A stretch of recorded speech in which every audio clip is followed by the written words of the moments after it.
Yeah, wicked. Right, so bear with me 1 second.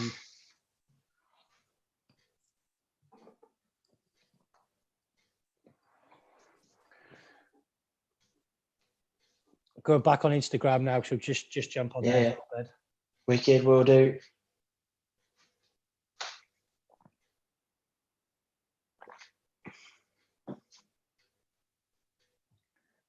There we go. Okay, SweeneyTV, Sweeney HQ, Sean Smith Sweeney. We are live. We have got an amazing barber coming on today, Grant Hackett, a good friend of mine, and we're going to be talking all things barbering and how he got into barbering, his career and everything, and his journey. So this should be great for everybody to watch. So Grant, how are you, buddy? And brief introduction on yourself. How long have you been barbering? When did you get into it? And yeah, so I've been doing barbering for 12 years now. I've got a shop in Hawley, which is near Gatwick Airport. So it's close to the British Master Barber events. It's wicked. So whenever I can go, I get down there real quick. But yeah, man, I've been doing it 12 years. I'm quite lucky, really. 16 years old and started up. Cool. So obviously, you know, when you started, how did you get into it? Did you fall into it? Was it a passion of yours? Or?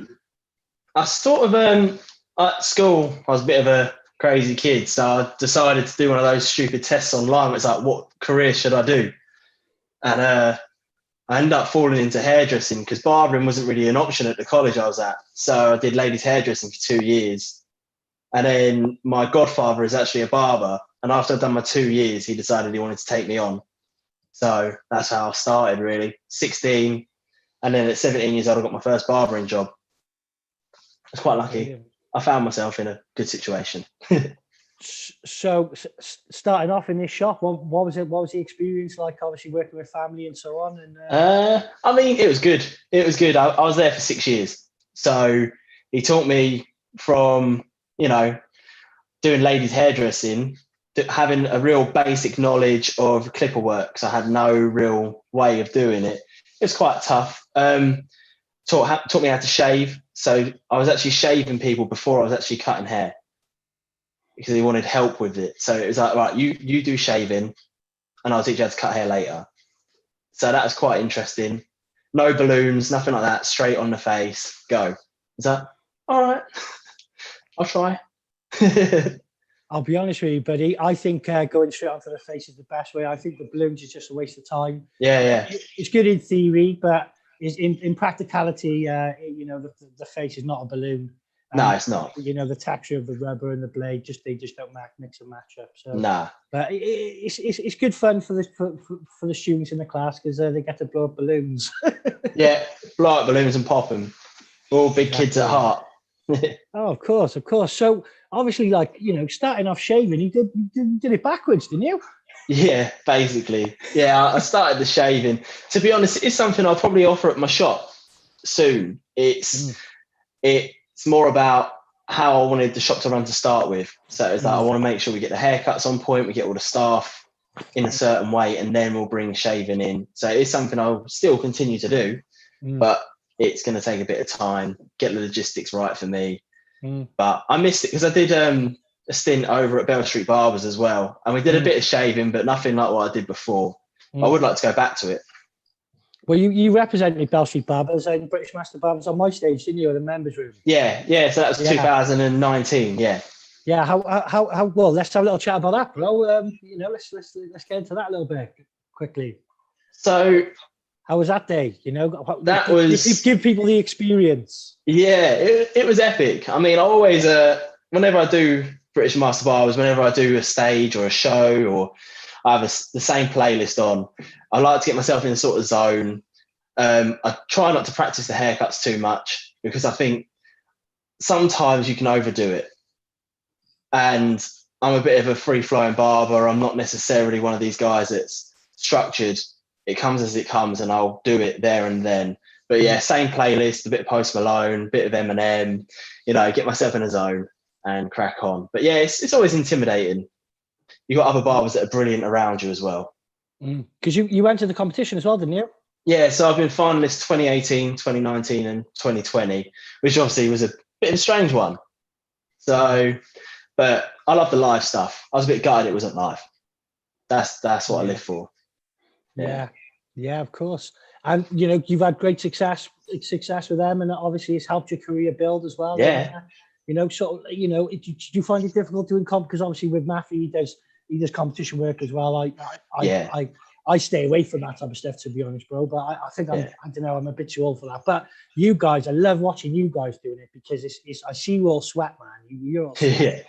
I mean, sweating. my That's first the sweatiest year, stage in the world, bro. 2017, one of the people that I worked with at Bell Street, he was in the final. So I watched him. He went up against obviously Tom Baxter and Josh O.P. And then the year after, I went up against like Pat Man and Joe Cartmel, Matt Guerin. And I was just like, I was starstruck myself. I was working next to Pat Man and Joe, and I was like sweating, just thinking they're going to look at my cuts, let alone everybody else. It was a bit crazy, yeah. Yeah, I think I think you missed me that year. I was on the main stage that year. With Rob. You guys were all doing the competition at the same time, so the thing sort of clashed. But I did sort of catch up with everyone's haircuts at the end. But yeah, man, I'd love to judge one of them things. I haven't been a judge yet, so I'd love to be a judge for British Master Barbers, because it's a great competition. There's some amazing barbers who enter that competition as well from the UK, and it's a great platform. And bro, listen, anybody who enters that has got balls, I think.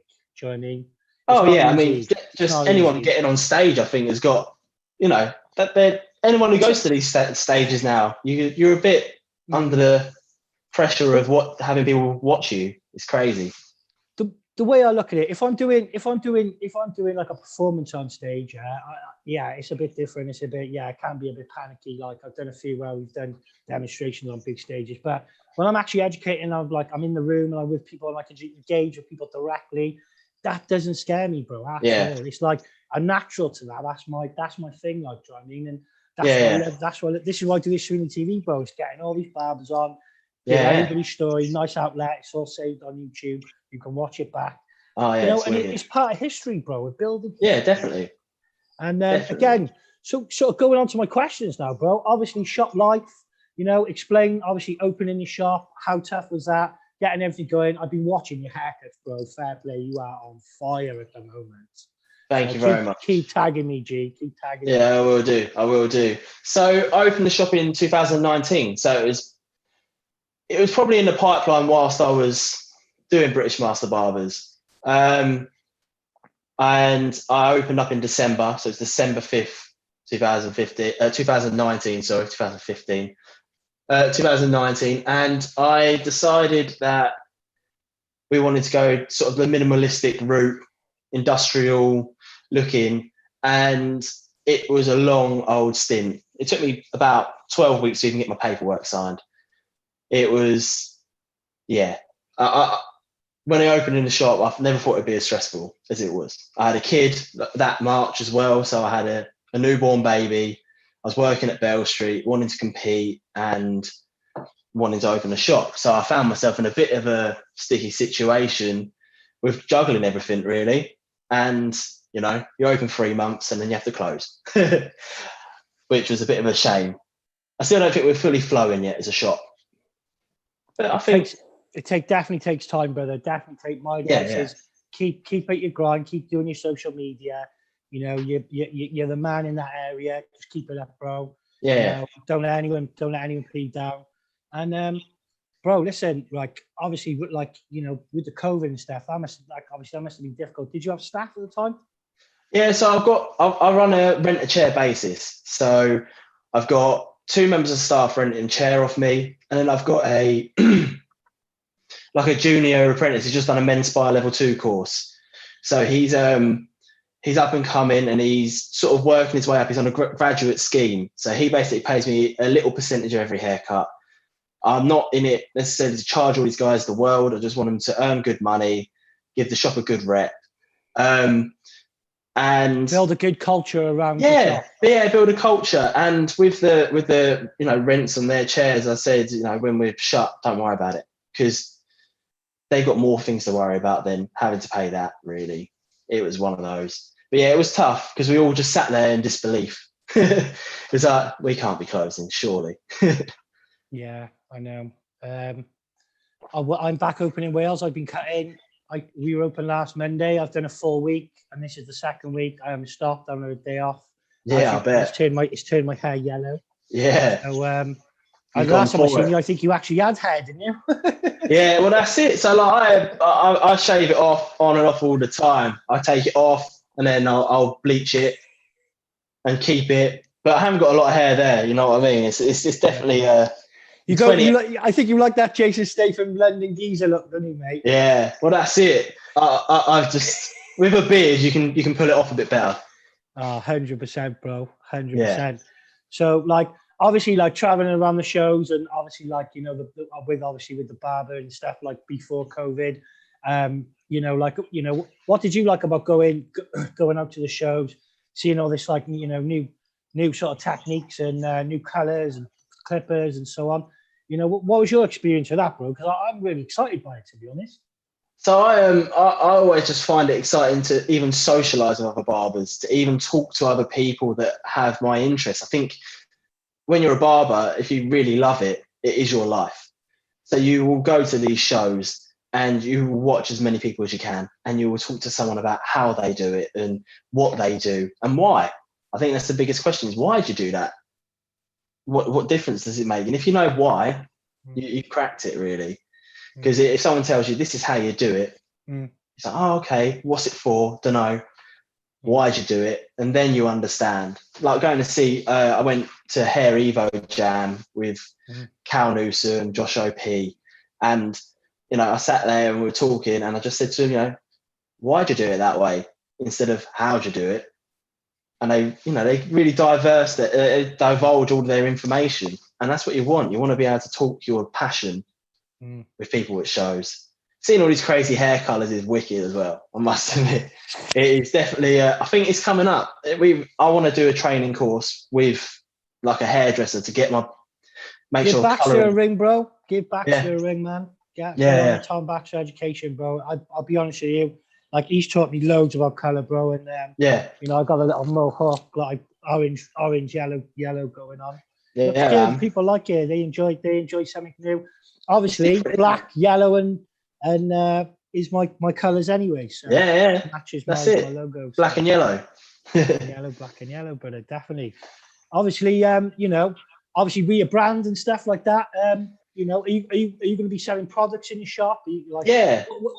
What sort of services do you offer in your shop? I know you do bookings now. Like, let's have a little chat about that. Yeah.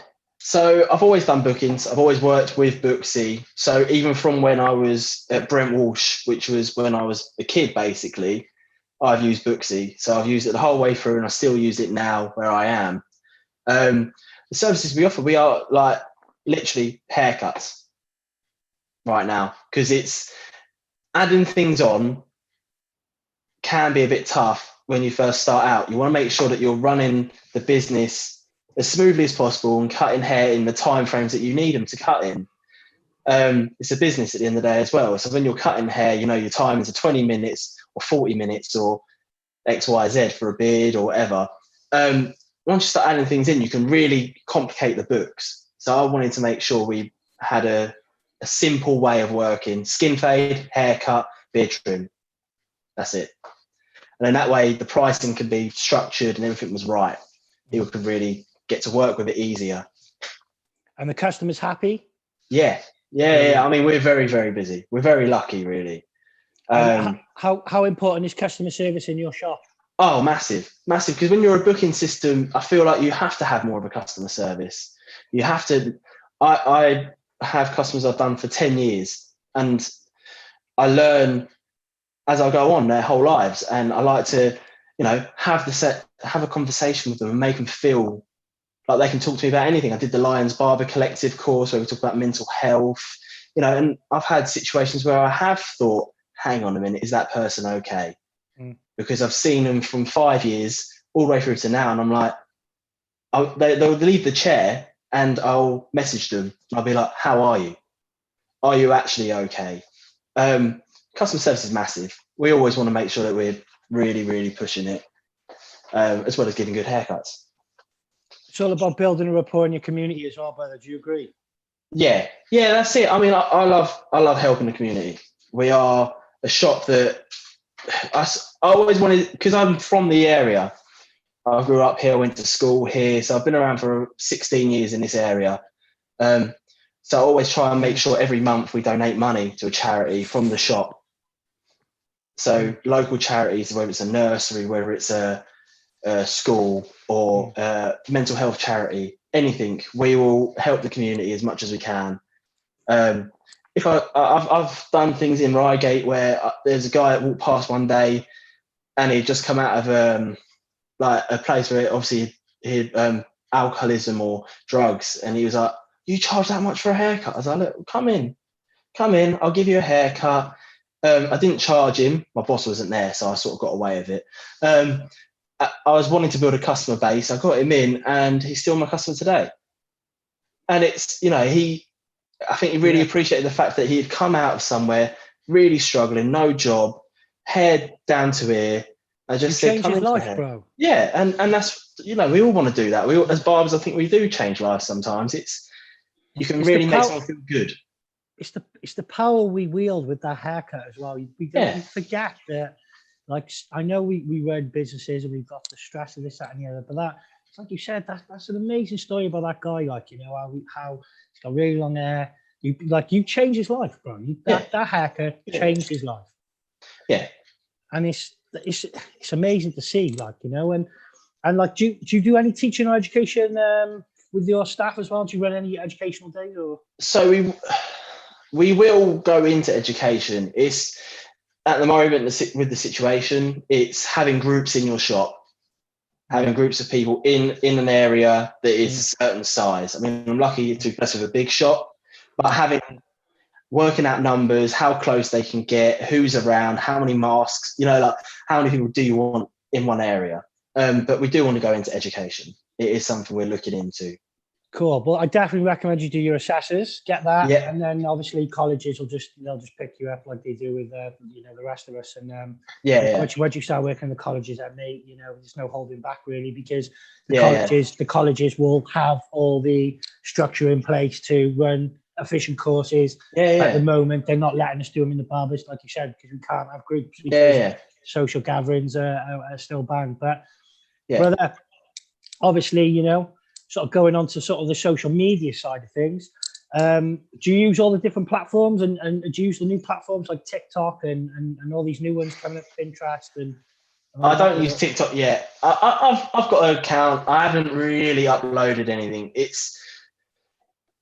I found I work sort of 65 hours a week when I am working in the shop. I don't really stop. I even struggle to get Instagram content sometimes.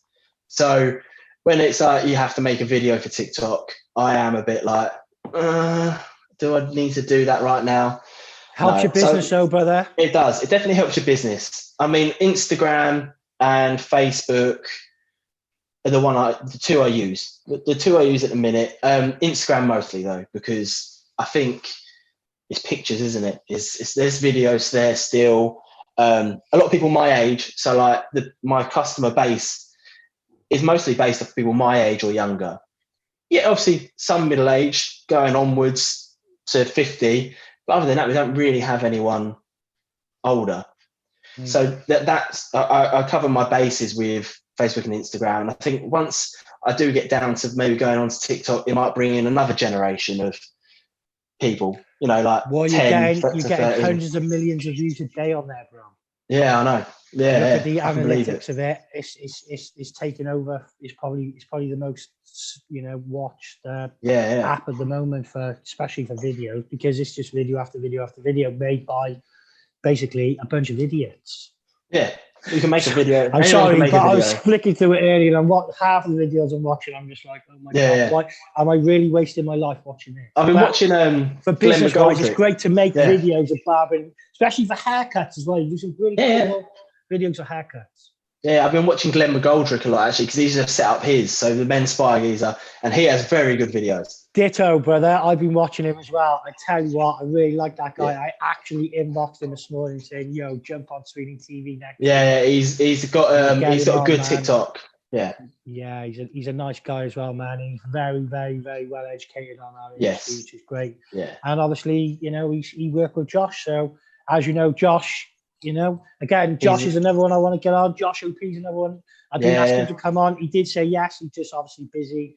I'm pretty sure. Give him a little nudge for me, bro, because you know his nose as well. Say, yo, Sweeney saying jump on, man. Let's get it done. I'll talk to people. Yeah, cool. So obviously, like industry idols, bro. Who do you look up to in the industry? Who do you watch? I know you just said Glenn, but you know, go into people from the past. You know, before, because a lot of Josh and Glenn are quite like they've been around for a while, but they're new. They're new to their exposure game. But who are you watching? Like, you know, 10 years ago. I mean, I found 10 years ago I wasn't actually watching people. I think I was so digressed into learning the trade myself. I didn't want to distract myself because you can jump too quickly. You can be like, I want to be Josh LaMonica now. You know what I mean? And the fact is, you're a different person. So you take your own route. But I mean, when I first jumped on Instagram, Robert Braid was the guy I followed, and he followed me, and I was like, whoa, hang on a minute. Braid Barbers, yeah? Yeah, that's it. Yeah. And he's phenomenal. And then as I started to get sort of more and more into the industry and into sort of looking up to people, I'd say Alan Beak, obviously. He's just legend. Pure, like, I've met him a few times. He remembers me, even though I've only seen him glimpses. He seems to remember everyone. And yeah, I have a lot of time for him. Did a couple of courses with Cal Newsom and Jay Roberts as well. They're good lads. But yeah, they're new. They're new school, as you said. Like, they are. Yeah. Bro, listen, I love you guys, you know, you younger barbers doing all this stuff, because when I watch it, I look back and I think, wow, I've had a hand in all of this. Do you know what I mean? And it's like, it's great to see, man. It's unbelievably good. And it's like, you know, like the history of barbering is so deep now. It goes back hundreds of years.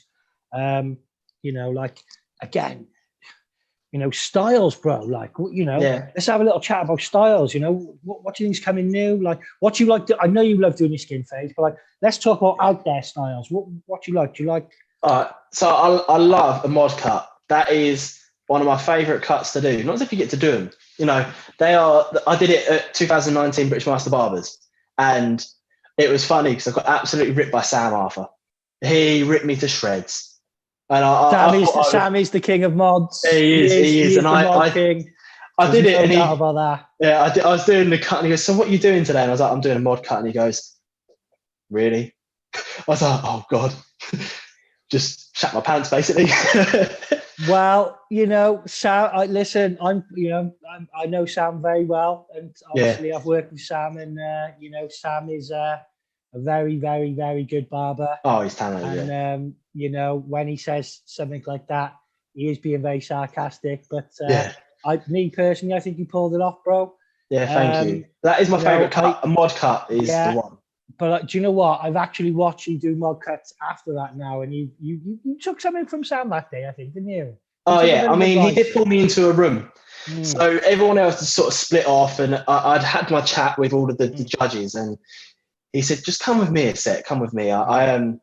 That's what I'm saying. Sam's a nice guy. He'll help you, bro. He's not, you know. Yeah. No. He said, "I want to talk to you," and he pulled me aside, and he said, "This is what you should have done." And I said, "Okay." And since then, I've done it differently. I've definitely improved with those. Mullets are another one I want to do more of, and I think they are coming in. I am excited for that. The skin fades are in this area where I live. That is what people get. So whether it changes or not is another. That's why we just do so many skin fades. I love them.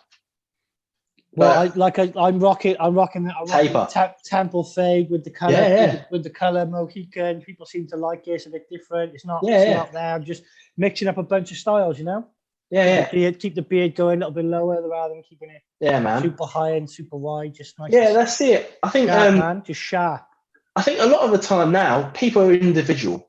Yeah. So everyone will get anything they want. And I think that's quite a good thing, because you know, we don't follow David Beckham's fashion anymore. Yeah, you know, we get the odd, we get 50-year-old geezers doing it, but actually at the same time, younger people, who are willing to try new things, that's it. They go absolutely crazy and they'll do whatever style they want.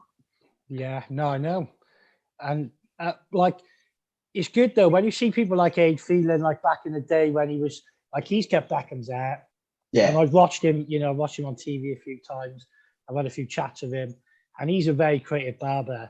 And sometimes being a creative barber can be quite hard work on your career as well, because you know, you do make mistakes, don't you? Like, and that's what I want to talk about as well, bro. It's like everyone looks at us like, oh yeah, you do this, you do that, but we all still make mistakes, bro. Oh, definitely. Talk about mistakes.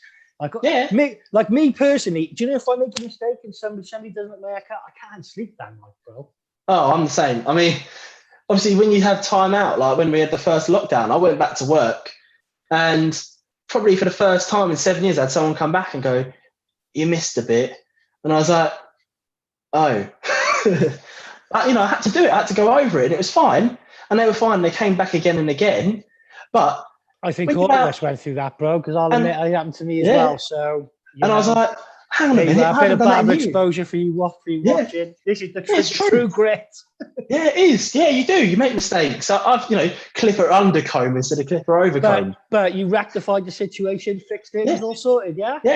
Yeah. I've gone clipper undercomb on people. You know, you go, yeah, clipper overcomb, having a whale of a time, talking to them, and the next thing you know, you've got underneath your comb and you've stuck a line in. And you're like, what am I going to do now? I just admit to people, I go, by the way, I've just done that in the back of your hair. I'm going to try and get it out. If I can't, it's on me.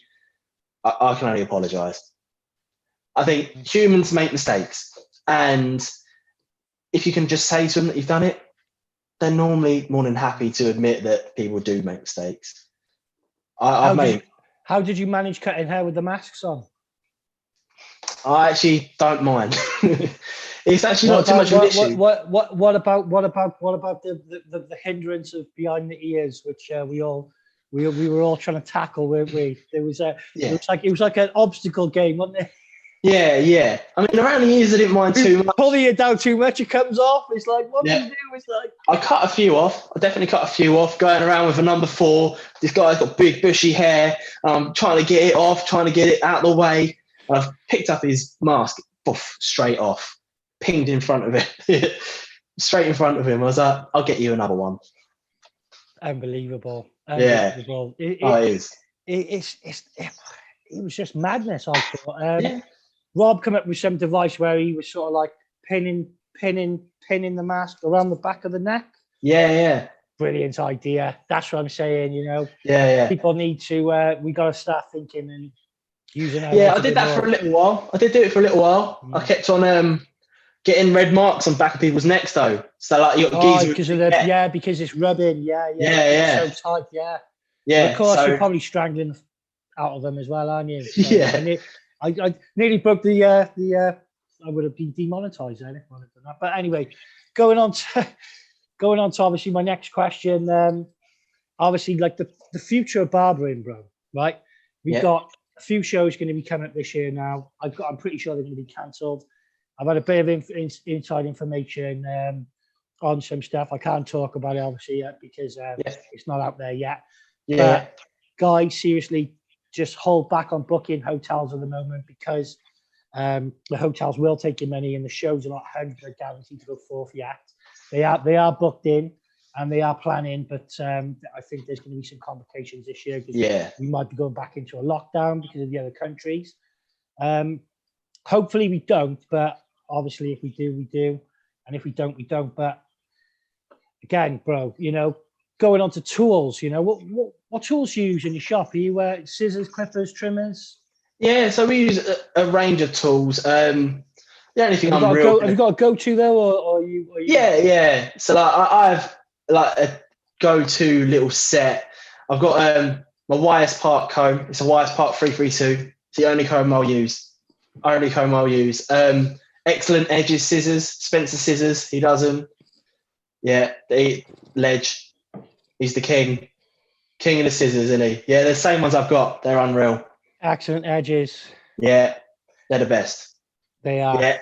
And then I've got I will second that. Spencer scissors. Yeah.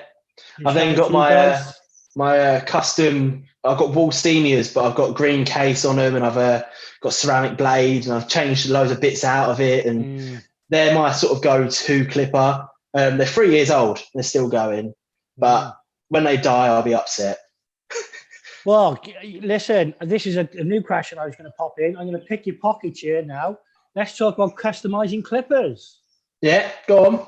So, you know, like obviously, you know, when you first take a set of clippers apart, I imagine your first set of clippers you took apart were a set of super taper corded clippers, like we've all done. Yeah. You have to take them apart, clean them, you know, and I've stripped mine down. I've done new wiring. And you do become a bit of a technician. Yeah, you do, yeah. And then obviously, like with me, I buy my clippers customized from America anyway. I buy Barber, but you like I've seen some of your clippers, man, and you know, let's have a little chat about that because I'm sure you might make some mistakes with putting them back together as well. It's not easy. Yeah, no, it's not. So I've done some bits where I've made mistakes. I've put on the wrong blades. I've had like a set of magic clips. And I've put, because I have a drawer literally full of blades and springs and everything. I have a little goodie drawer, I call it. And it's all broken clippers that I've taken apart and I keep aside just in case something else breaks. And I've got a set of magic clips and I've put a super taper blade on the back instead of the magic clip blade. But I've put the crunch blade on and it just didn't work. I was trying to go through hair and it was just catching and pulling hair. And I was like, what's happening? I've done this for years and I'm just pulling hair. So I looked, I was like, that'd be why. But yeah, I think when you customize clippers, you start simple, start with a case. And then once you've got a bit more confidence and you've cleaned a few pairs out and you can actually change most things in a set of clippers. But I like ceramic blade only. I don't really use metal blades anymore. I find them way easier, way quicker. Have you tried the custom effects on America yet? So I tried custom effects on Babyliss ones when I was at Hair Evo Jam. They're actually giving away sets of the skeleton FX and stuff like that. I've used them. I haven't really used them since. You got like me, I got a range, so it's like I got the blacks, I got the reds, I got the golds, and I got 3 sets of trimmers. I got 2 golds, one's like zero gap. Yeah. And then the other one's just standard, just for, doing around the neck, not being so close, because obviously, you get red marks and so on. Yeah. It's important to know, obviously, what grading you're doing as well. When you're doing your clippers as well, you're going to zero gap some clippers. Make sure some of your clippers aren't zero gap to give you that option. Oh, yeah, definitely. Yeah. Don't zero gap all your clippers. Everything. All you're going to do is batter people's necks. Yeah. I mean, I have to zero gap everyone's clippers at work. Anyone who wants them, because I get them right, and they're like, you can do that. Okay, no problem. If they go wrong, I fix them. I do like the little tool they give you now with the Barber, so you just strap it onto the front, and then you don't actually take it off anymore. You do the ones underneath, and then you push it up, and it like I like that because you don't actually need to disassemble anything. No. It's just a little turn here. And if you want to turn it back, it's quite quick. It's good. Yeah, you get used to sort of standing there looking at a set of clippers and twisting your screws like, oh, is that right? And then, 10 years down the line, you get used to it, didn't you? Well, that's it, exactly. And where'd you get all your little bits and bobs from? Did you go to anyone in particular, Chris and Sons or anything like that? So I get a lot of the custom stuff from Elevate Male Grooming over in Ireland. Gary McNulty, I think his name is. Yeah. Well, Gary's another one on my list, brother. He's bro. Listen, you basically said my Barber list for the next few shows. I can't even believe it. Yeah. And I've only spoken to you in months. Yeah. Every name you're mentioning is on my list. Yeah, Gary's a good lad, and he's got good ceramic blades. Sells good. I like the flat one guard. So I had the original wall one, which is like gold dust, and obviously they discontinued them, and everyone made their own versions. I find Gary's and Dino, who used to work for Menspire, they've got the 2 closest ones to what I would use when I snap my wall one in half. So yeah, I go over to those guys and they supply me with the flat ones, definitely. And they're really good with you, good customer service? Oh yeah, massive. Yeah. Every show I go to, I go to Gary's stall. And I'm like, I love that, and that. And he knows he's wicked. He knows my favourite colour is green. You know, it's one of those. He's like, yeah. Green's a good colour, brother. Oh, yeah. Colour. Definitely, bro. So, obviously, like going on to my next question now, bro. Photo shoots, stuff like that, photography, like, you know, that's started to like creep into our game. Like it's come from nowhere, really, haven't it? I like it. It's good. That's good stuff. Chris Foster's offering courses, which I'm going to be doing with him soon, obviously. When I get over to London. But like, what do you think about photography, bro? Let's have a little chat about that. So I mean, I find photography actually really interesting. I started taking like more photo shoot photographs at Bell Street. They were very hot on it. You had to post weekly. You had to do certain things a certain way, which we all loved. It was brilliant because it built your social media. I find like the king of photo shoots, you sort of look at it, and obviously you got Liam Oak's photo, and he obviously started with Robbie Braid. And that's what I sort of wanted to, that sort of route of real hardcore photography. I sort of wanted to go down that route a bit. I also read a massive book. It's how to take photos of people. I had no idea sort of angles and, you know, where they look. I just wanted to make sure I could nail it, because I think most competitions now you enter with a photo. So you have to learn to take a good photo. If not, you pay someone because, you know, it's a market. And I think, you know, if you ever want to go down the magazine route, or you want to go into like film industry or something like that, you want to sort of know how it's going to look from an angle if you were to take a photo of it. And it can really help in other careers, not necessarily just in a barbershop. You know, Jodie Taylor, for instance, is ridiculously good. Well, listen, guys, for people who are watching, I'm not dissing the photographers at all, but they do charge a lot of money. Listen, their work is great, and they will get you in big magazines.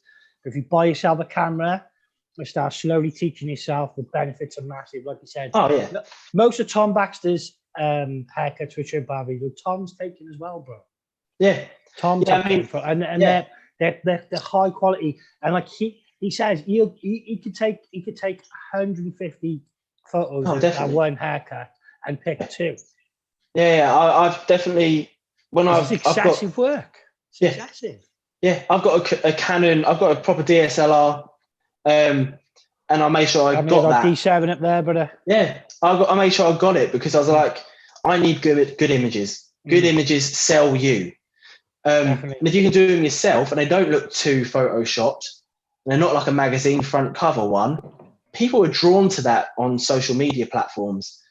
You know, I've got people going, wow, your social media on GXH Barber Street looks really good. I like the way the haircuts are all there and they look, you know, in a certain way. You know, and it's one of those that I think professional photos are good for shows or good for magazines. But if you can do it yourself, do it. If you can learn to do it, it definitely puts your social media up on another level. Oh, 100%, bro. 100%. And, you know, like, again, it's not cheap buying these cameras, but if you can get a good deal off somebody, why not? Do you know what I mean? You can pick them up. Mine was second hand. I picked it up second hand. It was £180, I think I paid, because he didn't want to use it anymore. He sort of bought it. He was like, oh, I don't know how to use it. He probably paid like £700 for it. You know what I mean? And I've gone, I'll take it off your hands. You know, I think you can pick up good deals. You know, and there's certain lenses that can really help with portrait photography. There's a 50mm, nifty 50 we call it. Nifty. Yeah, nifty 50, and it blurs out the background and focuses on your central point. And when you've got a haircut, that really helps. Yeah. Well, that's it. It's like, again, it can be location as well. Having that right location. Oh, yeah. Obviously, you know, the right lighting. Like Tom was talking about the triangular lights. Yeah. Obviously, with your haircuts, obviously you can make your pictures 3D now, can't you, on Facebook? And obviously, you've got to make sure if you're using that technology, make sure that you you've got the right camera, right lens, right focus. Yeah. Because you don't want to wreck a good photo. No, because you can actually make a haircut look bad. Yeah. With a bad photo, you can actually, but you can also make a bad haircut look quite good with a good. It works both ways. But you're more likely to make a good haircut look bad if your photography is bad than the other way around. Oh, of course, definitely, 100%. And like magazines and so on. Do you subscribe to all the magazines? Yeah, so I subscribe to Barber Evo and Modern Barber Mag. I try not. It's cost, isn't it? It's like how many magazines do. Also, where do I put them all? I've got plenty of magazines just stacked up in my shop because you can't even put them out. They're just all sat there. So mate, yeah, just archive them, keep them because they will be worth a few quid, mate. Because you got to remember, a lot of these people who are in these magazines are up and coming people. You've been in a few of them. I've seen you. I've been in a few of them. Keep them, and maybe 50 years time, hand them on to your children. That's it. I also find they're good to look for inspiration. My father was a grandmaster barber, and he knew Sweeney. He was on SweeneyTV, and they'll be watching this back like years later. On YouTube. It could be a vintage show. They'll be like, "Oh, remember that show, SweeneyTV?" Yeah. What's up with that? It's still going. It's like it's on some like BitChute account. Like hasn't posted in 10 years or whatever.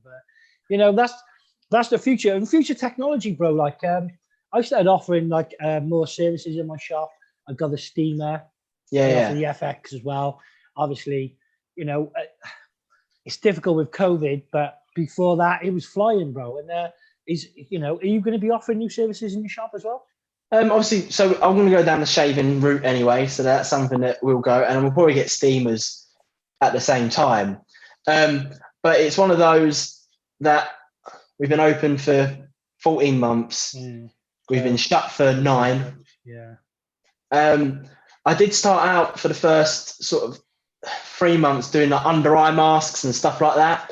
But obviously with everything that goes on, it's just too difficult to juggle the fact that you're going to cut someone's hair, masks, and then eye mask. It was just too much. So I've taken it off for the minute, but it's something we'll probably go back to offering. We're going to get a tattoo artist hopefully in our shop. So that's going to be our next sort of level. He's meant to be coming in 1 day a week. So he'll maybe push the business to the next level as well, bring in lots more new people. And it's art as well. So we do art, he does art. It's just on a different body part.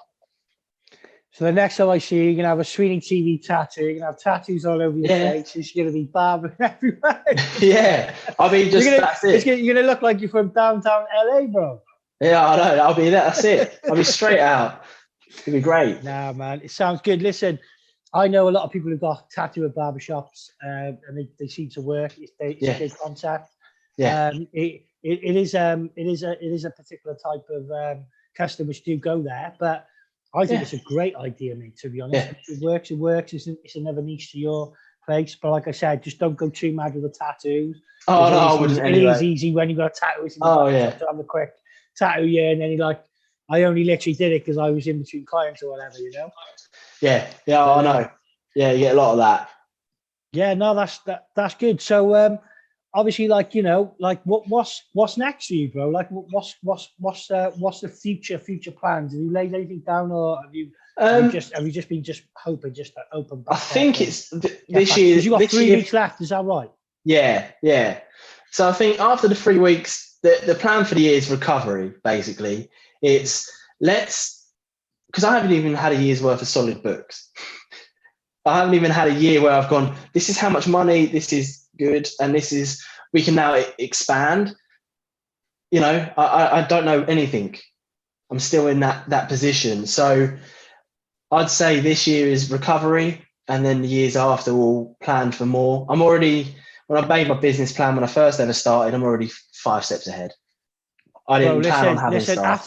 After this interview, I'm gonna Instagram you my phone number. Yeah. Yeah. You need to speak to me. You need to speak to somebody about business.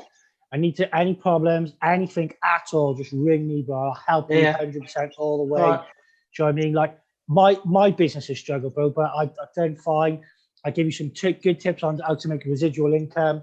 I'll give you some good tips on how to sort of, manage the people who are like, because obviously everybody's on people's case at the moment. You like pay your landlord, he's worried about, is the rent going to be paid, ain't going to be paid. You know what I mean? It's like, you're worried, is it going to be paid, ain't going to be paid? Is there an income coming in? I'm closed down. There's no money coming from the government. They basically just shafted us.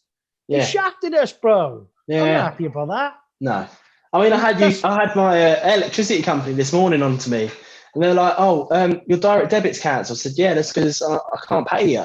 Yeah. They said, "Oh, but you only used £8 worth of electric last month." I was like, "That's because I'm closed. Yeah. I'm not working." Yeah. So no, I won't set my direct debit up until I know I'm back to work. If the government are going to close us down and do all this, that, and the other, they've got to close all the utilities down, and they've got to close it all down completely, and nobody should have been paying any bills, mortgages, rent, or anything the whole time. If the country's closed, the country's closed. Close means closed. Yeah. So don't close in and say, "Oh, you can't work and make money. You still got to pay your bills." It's like, hang on. Like you said, you've got a child to look after, bro. Yeah, I got a family. I'm lucky enough that I'm on my own. I only got this bloody stupid melon to look after. But that's me. But bro, honestly, man, it's been our time for having it. And it's like, get. Listen, I've got my shop open, bro. Listen, if you want to come down here, I'll sign a form. You do Friday and Saturday with me. We'll just do. I'll get you on my Squire app, bro. Let's get it if you want to come down. If you want to earn some money, because this is what they said to me and Rob. You can't get it while you're closed, but you can go to a different country with a work permit, which that person will sign for you to work. So if you go on the government website, get a form. If you want to come down, go work somewhere else. You're helping me out, bro. You're helping me out. And what we'll do, we'll put it into educational purposes. Yeah. Well, that's how a lot of people get. Like I had. I went to Bristol and used that same thing to go to Bristol, and it was cool. And, I was teaching. I did teach. So I mean, I had some of the boys back at the shop, and we sat there with a couple of blockheads. It's education, and that's sort of what you can do. That's all you can do in this country at the minute, and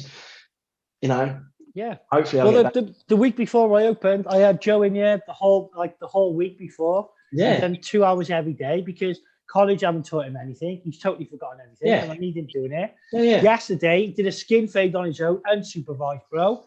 And he had a little bit of blending to sort out, and there was a little bit here, there, and everywhere. But for his first unsupervised haircut at 17. Done good. Done really good. And again, I can't wait to get back in colleges now. I've had a few colleges reach out to me. Again, we everything's on hold at the moment because they don't want to be bringing people in unless they're actually all teachers work for a college. So educators like myself and lecturers who do CPD training, it is difficult. But again, brother, like I said, any advice or any problems with your business or anything you need to know about getting your assessors and so on, hit me up, bro. Yeah, man. Like I said, I've got a good group of barbers. Network. Yeah. Well, obviously, me, Rob, Mark, and Paul have got the Ministry of Barbers. Paul Devlin, massive, bro. Have you seen Paul's work? Yeah, it's good. I love it. Yeah. That guy's unreal, mate. He's mate. I think he's better than Rob the original, bro. I'm telling you, I think he's better than Rob, because I don't know. I've seen a few of Rob the original's designs, and he is amazing. Don't get me wrong, and he is a brilliant artist. But I've seen some dodgy work, but Paul's work is just next level. Yeah. And obviously Robert Grosvenor as well, and Mark. We got good people around us, and obviously, we're all British Master Barbers as well, same as yourself. And obviously being a member and being part of the Alliance. Let's have a little chat about that, bro. When did you join British Master Barbers? And so I joined in 2017. When I wasn't going to compete that year, I decided that wasn't the right time. I still didn't fancy myself as anywhere near as good of a barber to even bother. So I joined in 2017 in the idea that I got to look and see what it was about. And then as I sort of went on year, even to the point where it was 2019, and I've used their spreadsheets and their formats on their website, and that sort of thing. That I wanted to join British Master Barbers for the help. because I found that the people that were on there were helpful enough to go, this is what you need to do. That's what's next. Don't worry, it'll fix. You'll get yourself sorted. And that's what British Master Barbers offers. I think it offers an alliance of people that can help each other. And I'm grateful to be part of it. I'm not going to lie. I think it's brilliant. Yeah, man. And same with me, brother. I'm really proud to be a Grandmaster as well. Yeah. You know, I've been awarded that, and you know, like obviously, you know, that's something to achieve with all of us. Like I was saying to Tyreek Jackson about the alphabet barber, you got A, B, C, D, and E. Apprentice, barber, competent barber, demonstrator, educator. And me and Tyreek Jackson, well, me mainly, we added an F, which is founder. So there we go. Man. We're still growing that alphabet. So if you want to add what's after F? G. Grunt. There you go, brother. So we've added the G. There you go, guys. SweeneyTV exclusive. That's it. So, brother, we're coming up to the last 10 minutes now. Nice one. Obviously, what you want to say to the youngsters and the students who are going to watch this back in years to come, or any of the Barber brothers out there, and anything you want to get off your chest, bro, you know, SweeneyTV. Yeah. Obviously, there's no swearing, but if you want to just say, look, this is stupid in barbering and we should stop it, let's get this. This is your free 10 minutes. My free moment of freedom. That's it. Get your 5 minutes, bro. I mean, to be honest, I just want to say to what I say to most guys that are starting up in the industry is be inquisitive. Never leave a question unanswered. If you have a question, ask it, because it's not stupid. It's not a stupid question. Always ask why. I've already said that. Don't always just ask how or what have you done. Ask why.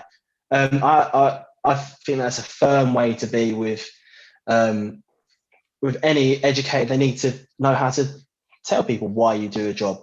I also think, you know, in the industry, there's a lot of sort of rushed courses now, and they're sort of telling people that they will earn X, Y, Z amount of money if they pass this course. They don't tell them that after their course, they're going to go into a shop and they've got no customers.